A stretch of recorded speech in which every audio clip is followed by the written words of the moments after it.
Cabinet में मेरे साथी श्री जी किशन रेड्डी जी, आंध्र प्रदेश के उद्योग मंत्री Shri T G Bharat ji, IN space के chairman Shri Pawan Goenka ji, team Skyroot, अन्य महानुभाव, देवी और सज्जनों, साथियों, आज देश स्पेस सेक्टर में एक अभूतपूर्व अवसर का साक्षी बन रहा है। आज भारत के स्पेस इकोसिस्टम में प्राइवेट सेक्टर बड़ी उड़ान भर रहा है। स्काई रूट का इन्फिनिटी कैंपस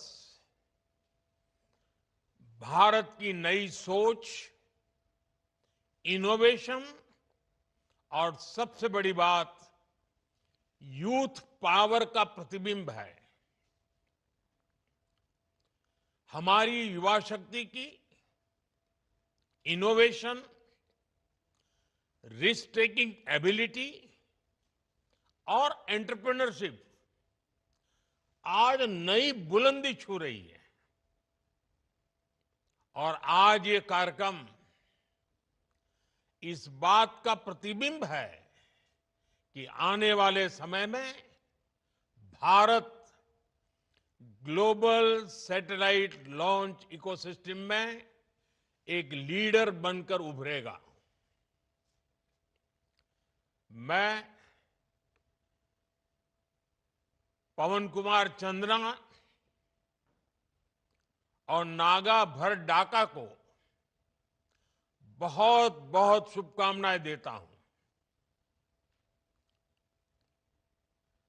आप दोनों नौजवान देश के अनेक यंग स्पेस एंटरप्रेन्योर्स, हर युवा के लिए बहुत बड़ी प्रेरणा है। आप दोनों युवाओं ने खुद पर भरोसा किया। आप रिस्क उठाने में पीछे नहीं रहे और इसका परिणाम आज पूरा देश देख रहा है। देश आप पर गौरव कर रहा है, गर्व कर रहा है। साथियों, भारत की अंतरिक्ष यात्रा बहुत सीमित संसाधनों से शुरू हुई थी, लेकिन हमारी महत्वाकांक्षाएं कभी भी सीमित नहीं रही। वो भी एक जमाना था, एक साइकिल पर रॉकेट का हिस्सा ले जाने से लेकर दुनिया के सबसे भरोसेमंद लॉन्च व्हीकल तक भारत ने सिद्ध किया है कि सपनों की ऊंचाई संसाधन से नहीं, संकल्प से तय होती है। इसरो ने दशकों तक भारत की स्पेस यात्रा को नई उड़ान दी है। क्रेडिबिलिटी, कैपेसिटी और वैल्यू, हर प्रकार से भारत ने अपनी अलग पहचान बनाई है। साथियों, हम सब जानते हैं कि बदलते हुए इस समय में स्पेस सेक्टर का कितना विस्तार हो रहा है। ये communication, agriculture, marine monitoring, urban planning, weather prediction और नेशनल सिक्योरिटी का आधार बन चुका है। और इसलिए ही हमने भारत के स्पेस सेक्टर में ऐतिहासिक रिफॉर्म्स किए। सरकार ने स्पेस सेक्टर को प्राइवेट इनोवेशन के लिए ओपन किया। नई स्पेस पॉलिसी तैयार की गई। हमने स्टार्टअप्स को, इंडस्ट्री को इनोवेशन के साथ जोड़ने का प्रयास किया। हमने इन स्पेस की स्थापना की। अपने स्टार्टअप्स के लिए इसरो की फैसिलिटीज और टेक्नोलॉजी को उपलब्ध कराया।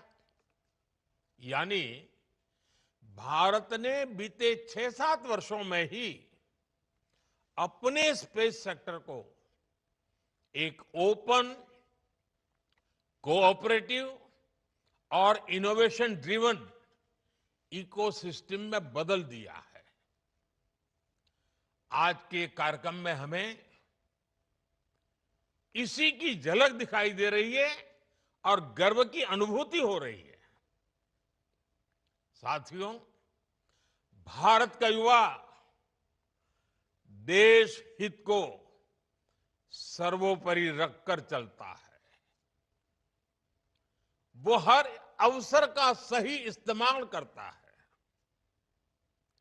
जब सरकार ने स्पेस सेक्टर को ओपन किया तो देश के युवा और खासकर हमारे जेन जी यूथ इसका भरपूर फायदा उठाने के लिए आगे आ गए। आज भारत के 300 से अधिक स्पेस स्टार्टअप्स भारत के स्पेस फ्यूचर को नई उम्मीदें दे रहे हैं। और इसमें भी खास ये कि हमारे अधिकार और हमारे अधिकतर स्पेस स्टार्टअप्स इसकी शुरुआत बहुत छोटी टीम से हुई है। और मुझे इन सबको पिछले 5-6 साल में लगातार मिलने का अवसर मिला है। कभी 2 लोग, कभी 5 साथी, कभी एक छोटा सा किराए का कमरा। टीम छोटी थी, संसाधन सीमित थे, लेकिन इरादे नई बुलंदी छूने के हैं। यही वो भावना है जिसने भारत में प्राइवेट स्पेस रिवॉल्यूशन को जन्म दिया है। आज ये जेन जी इंजीनियर्स, जेन जी डिजाइनर्स, जेन जी कोडर्स और जेन जी साइंटिस्ट नई नई टेक्नोलॉजी बना रहे हैं। प्रोपल्सन सिस्टम हो,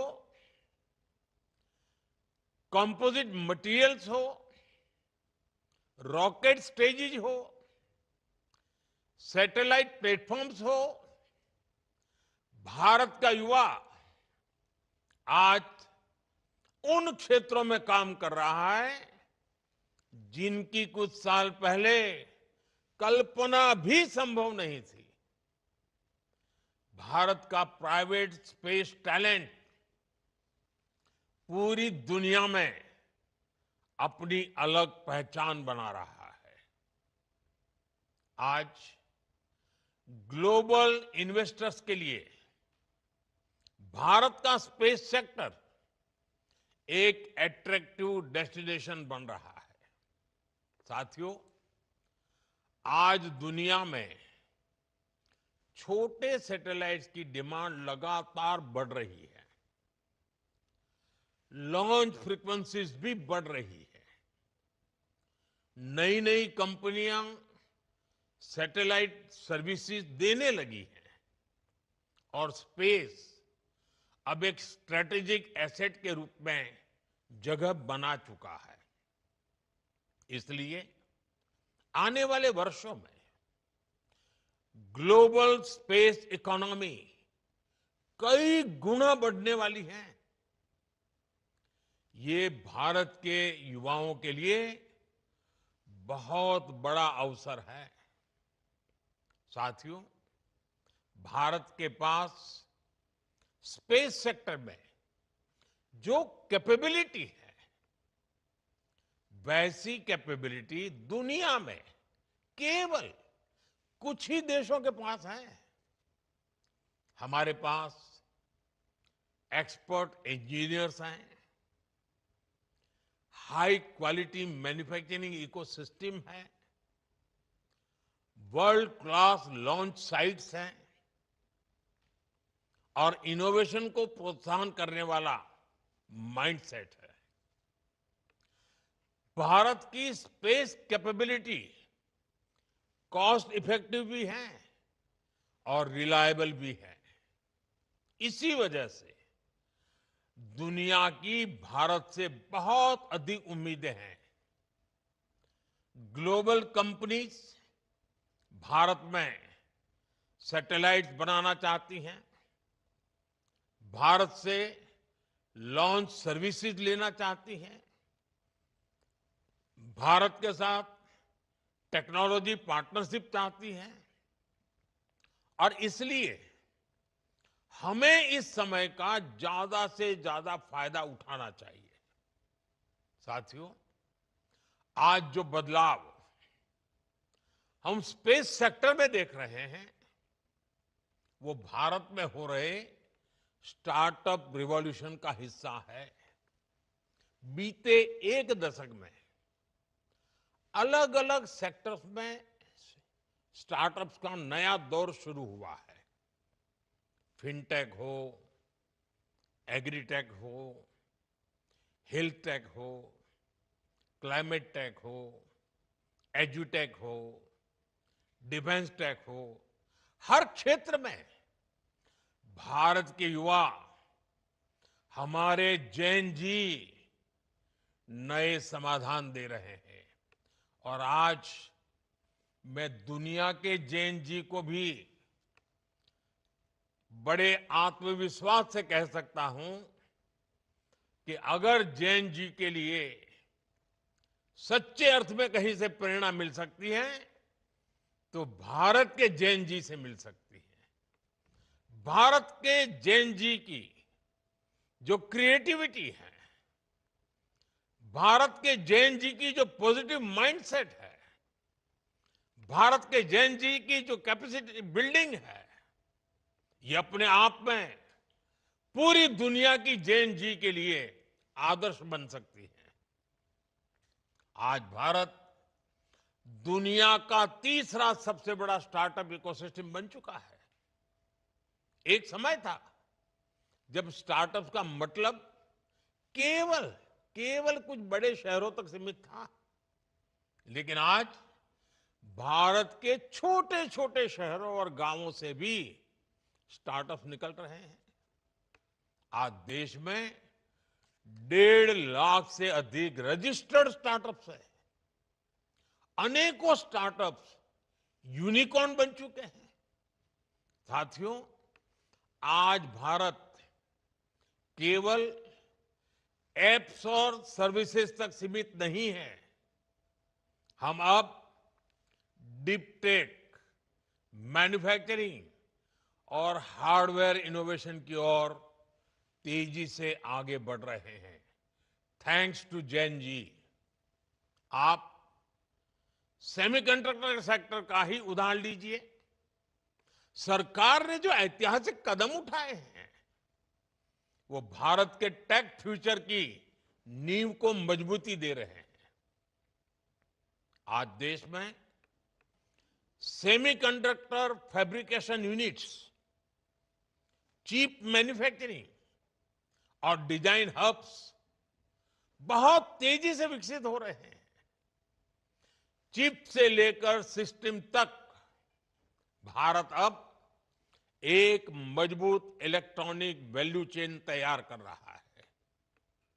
ये आत्मनिर्भरता के संकल्प का हिस्सा तो है ही। इससे भारत ग्लोबल सप्लाई चेन का एक मजबूत और भरोसेमंद पिलर भी बनेगा। साथियों, रिफॉर्म्स का हमारा दायरा भी लगातार बढ़ रहा है। जैसे हमने स्पेस इनोवेशन को प्राइवेट सेक्टर के लिए ओपन किया, वैसे ही हम एक बहुत महत्वपूर्ण सेक्टर में भी कदम उठाने जा रहे हैं। हम न्यूक्लियर सेक्टर को भी ओपन करने की तरफ आगे बढ़ रहे हैं। इस सेक्टर में भी हम प्राइवेट सेक्टर की सशक्त भूमिका की नींव रखने जा रहे हैं। इससे small modular reactor, advance reactors और न्यूक्लियर इनोवेशन में अवसर बनेंगे।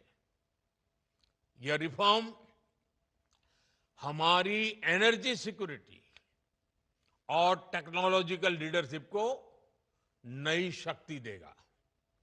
साथियों, आने वाला भविष्य कैसा होगा, ये बहुत कुछ आज हो रही रिसर्च पर भी निर्भर करता है। इसलिए हमारी सरकार का बहुत जोर युवाओं को ज्यादा से ज्यादा रिसर्च के मौके देने पर भी है। हमने राष्ट्रीय अनुसंधान फाउंडेशन का गठन किया है, जो आधुनिक रिसर्च के लिए यूथ को सपोर्ट करता है। वन नेशन वन सब्सक्रिप्शन, इससे सभी छात्रों की इंटरनेशनल जर्नल्स तक पहुंच आसान हुई है। 1,00,000 करोड़ के रिसर्च डेवलपमेंट और इनोवेशन फंड से देश भर में युवाओं को बहुत मदद मिलने वाली है। हमने 10,000 से अधिक अटल टिंकरिंग लैब भी खोली है, जो स्टूडेंट्स में रिसर्च और इनोवेशन की भावना जगा रही है। आने वाले दिनों में हम ऐसी 50,000 नई अटल टिंकरिंग लैब बनाने पर काम कर रहे हैं। सरकार के ये प्रयास भारत में नए इनोवेशन की बुनियाद बना रहा है। साथियों, आने वाला समय भारत का है, भारत के युवाओं का है, भारत के इनोवेशंस का है। कुछ महीने पहले स्पेस डे के अवसर पर मैंने हमारी स्पेस एस्पिरेशंस की चर्चा की थी। हमने तय किया था कि आने वाले 5 वर्षों में भारत अपनी लॉन्च क्षमता को नई ऊंचाइयों तक ले जाएगा। हमने ये भी निश्चय किया था कि भारत के स्पेस सेक्टर में 5 नए यूनिकॉर्न तैयार होंगे। स्काई रूट की टीम जिस प्रकार आगे बढ़ रही है, उससे ये तय है कि भारत अपने हर लक्ष्य हासिल करके रहेगा। साथियों, मैं भारत के हर नौजवान को, हर स्टार्टअप, साइंटिस्ट, इंजीनियर, एंटरप्रेन्योर को भरोसा देता हूं। और मेरे नौजवान साथियों, ये मेरी गारंटी है, सरकार हर कदम पर आपके साथ खड़ी है। मैं एक बार फिर स्काई रूट की पूरी टीम को बहुत बहुत बधाई देता हूं और उन सभी लोगों को शुभकामनाएं देता हूं जो भारत की स्पेस जर्नी को नई गति दे रही है। आइए, धरती हो या फिर अंतरिक्ष, 21वीं सदी को भारत की सदी बनाएं। आप सबका बहुत बहुत धन्यवाद, बहुत बहुत शुभकामनाएं।